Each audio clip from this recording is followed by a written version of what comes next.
ایک دفعہ یوکرین کے صدر یو ایس گئے،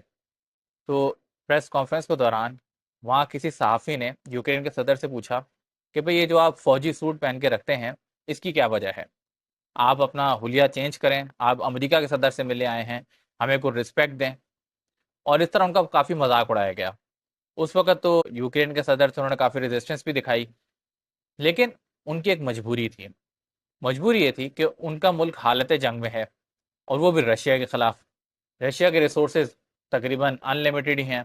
اور ان کے پاس ریسورسز لمیٹڈ تھے۔ دوسرا، جو یوکرین کے صدر ہیں وہ اس وقت اپنی جنگ کو لے کر اپنے آپ کو وکٹم کے طور پہ پیش کرتے ہیں، یعنی وہ جیتی ہوئی جنگ کو ویسے ہی ہار چکے ہیں، اور اپنے آپ کو وکٹم کے طور پر دنیا کے سامنے پیش کر کے دنیا سے امداد مانگنے نکل جاتے ہیں، اور وہ یوکرین کو ایک بہت ہی کمزور کنٹری کے طور پہ ریپرزینٹ کرتے ہیں۔ لہٰذا پہلے وہ یورپ کے پاس گئے، سارے یورپ سے کہا کہ بھائی مجھے کچھ دے دو تو میرے ملک دفاع کرنے کے قابل ہو جائے۔ اس کے بعد جب ان کو لگا کہ بھائی یورپ سے مجھے اتنا نہیں مل سکتا تو وہ امریکہ چلے گئے۔ اب جب امریکہ میں ان کو یونیفارم کے اوپر بےزتی ہوئی تو انہوں نے اپنا یونیفارم ہی تبدیل کر لیا۔ ابھی ریسنٹلی وہ دوبارہ ڈونلڈ ٹرمپ سے ملنے گئے تو انہوں نے اپنا سوٹ بوٹ پہن کر گئے،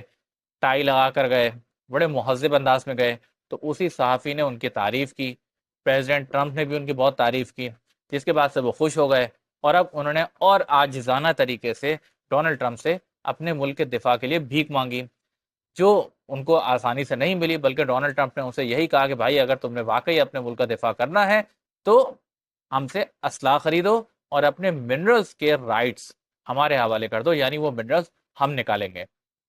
تو لہٰذا ان کو اتنا بن ٹھن کے جانے کے باوجود، اپنی شناخت ختم کرنے کے باوجود بھی کوئی اتنا کچھ خاص حاصل نہیں ہوا۔ اس میں ہمارے لیے ایک لرننگ لیسن یہ ہے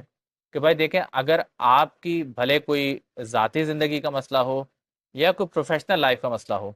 ہمیشہ اس کو خود سے سولو کرنے کی کوشش کریں۔ اگر آپ اپنے مسئلے کسی دوسرے کے حوالے کر دیں گے یا کسی اور کی ڈیپینڈنسی پہ جا کے لڑنے کی کوشش کریں گے تو دوسرا آپ کو اپنے حساب سے ڈکٹیٹ کرنا سٹارٹ کر دے گا، اور اسی میں آپ کی اپنی شناخت ختم ہو جائے گی۔